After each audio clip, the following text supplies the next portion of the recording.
그러고 보면 민주당에서 오세훈 후보를 집중적으로 견제한 데는 다 그런 이유가 있었던 거군요. 그걸 내다봤던 건가요?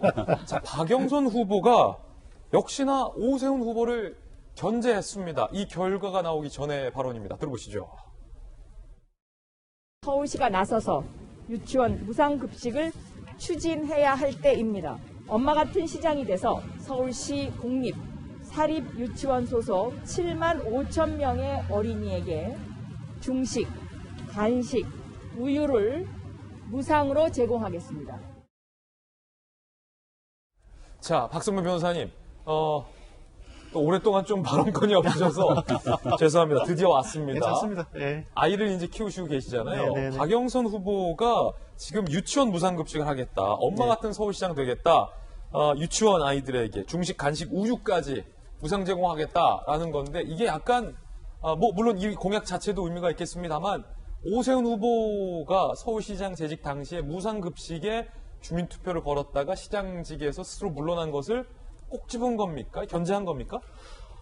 그렇다고 봐야 하지 않을까 그렇군요. 싶습니다. 일단은 박영선 후보 자체가 여성 후보로서 엄마와 같은 마음으로 무상급식을 실시하겠다는 입장을 밝혔는데 당시에 오세훈 전 시장이 시장 재직 중 사퇴를 하게 된 계기가 초등학교, 즉 학교 무상급식을 두고 논란을 일으켰기 때문이죠. 주민투표를 실시했지만 결국 주민투표가 제대로 시행되지 못하고 사퇴를 하기에 이르렀고 오세훈 후보가 이번에 단일 후보로 선출이 됐지만 민주당 측에서는 오세훈 후보가 단일 후보로 선출될 가능성을 더 높게 봤기 때문인지 바로 어제 박영선 후보가 유치원에 대해서도 무상급식을 확대하겠다는 입장을 밝혔습니다. 예. 오세훈 시장을 겨냥했다고 볼 수밖에 없는 상황으로 보이고 더군다나 이번 서울시장 보궐선거가 실시되게 된 이유가 박원순 전 시장의 성희롱 논란으로 비롯된 것입니다. 이 논란에서 벗어나기 위해서라도 박영선 후보가 자신의 엄마의 모습, 즉 엄마로서의 서울시장으로서의 모습을 좀 더 드러내야 할 필요가 있었기 때문에 유치원 무상급식을 어제 적절하게 제시한 것 아닌가 이런 생각이 듭니다. 예, 저 이제 양수겸장 효과가 있다라는 의도에 대해서 박성민 변호사가 논평을 했습니다. 앞서서 우리 김병민 비대위원회 전원으로 안철수 후보가 패했지만 오세훈 후보의 공동선대 본부장 등의 역할로서 함께 이 선거 진영을 운영할 거다라는 얘기를 했는데 바로 오세훈 후보를 저격한 박영선 후보를 어제 안철수 후보가 박 후보를 저격을 했습니다. 들어보시죠.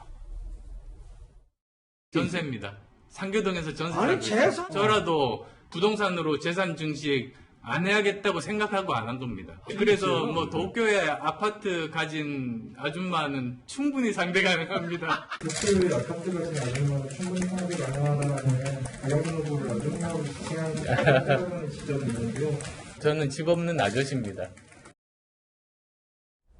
자, 뭐랄까요. 이제 박영선 후보가 오세훈 후보를 집중 공격하고 있는데 안철수 후보는 이게 결과만 놓고 보면 이제 오세훈 후보의 지원 사격을 박영선 후보를 겨냥해서 한 셈이 됐는데 김병민 비대위원님, 예.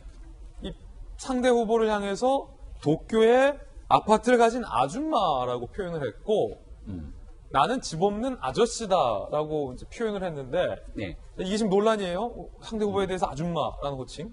아마 어저께는 이제 하루 종일 여론조사가 돌아가는 때였고 안철수 후보 입장에서는 이 선명성을 강조하면서 표심을 끌어오기 위해 여러 가지 역할들을 할 수밖에 없었던 시기가 아닌가라는 생각이 듭니다. 이제 선거가 한 보름 정도밖에 남지 않았기 때문에 단어 하나하나까지도 심중해 가면서 상대 후보도 좀 존중하는 모습들이 필요한데요. 아주머니도 아니고 아줌마는 좀 그렇지 않습니까? 그렇기 때문에 이제 뒤늦게 본인 스스로도 뭔가 문제가 있구나라는 내용들 때문인지 나는 집 없는 아저씨다 이렇게 좀 받아치는 모습들이 있었던 것 같습니다. 근데 중요한 것은 왜 안철수 후보가 도쿄에 집을 갖고 있는 박영선 후보 문제를 언급했을까라는 건데요. 지금 계속해서 선거 국면이 부산의 박형준 후보를 비롯한 이 서울의 오세훈 후보에 대해서 이 뭔가 분명하지 않은 네거티브 공세에만 너무 혈안이 돼 있다 보니까 네거티브 공격을 받는 입장에서는 당연히 여기에 대해서 맞공격으로 옹수하지 않을 재간이 없는 것이고 그렇다면 그동안 친일에 대해서 그토록 목소리를 높여왔던 더불어민주당의 인사들인데 해당 국회의원이었던 시절이었고 또 장관까지 재직하고 있는 박영선 후보 입장에서 왜 일본에 가지고 있는 집을 매각하지 않았는가 이런 얘기들은 당연히 나올 수밖에 없는 겁니다. 제가 그래서 거듭 더불어민주당이 제안을 드리는 건 지금 왜 이 서울시장, 부산시장 보궐선거가 치러지게 됐는가에 대한 근본적인 문제를 되짚어보고 지금 이 순간에도 문재인 정부 들어서 정말 상상할 수 없을 정도로 올라간 부동산 문제 때문에 많은 시민들이 고통을 받고 있는 상황입니다. 이런 부동산 문제 어떻게 해결할 수 있는 것인가? 여기에 시민들이 내고 있는 목소리에 답을 해야 되는데 후보 간 깎아내리기 네거티브 공세가 시작되는 순간 사실관계 검증할 시간도 없이 말꼬리를 잡고 늘어서면서 15일의 시간을 다 지나가 버리게 됩니다. 아마 서울 시민, 부산 시민들이 원하는 선거가 이런 선거는 아닐 거다라는 생각이 드는데요.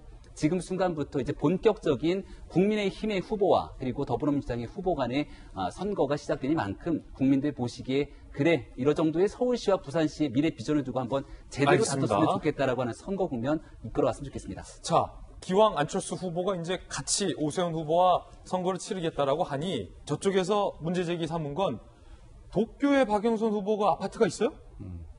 예, 그렇습니다. 어떻게 보십니까? 그 도쿄에 박영선 후보의 이제 아파트가 있었는데 지난 12월 재산 등록 기준으로 이제 재산 등록까지 한 것이죠. 그리고 2월 달에 이제 처분을 한 것입니다.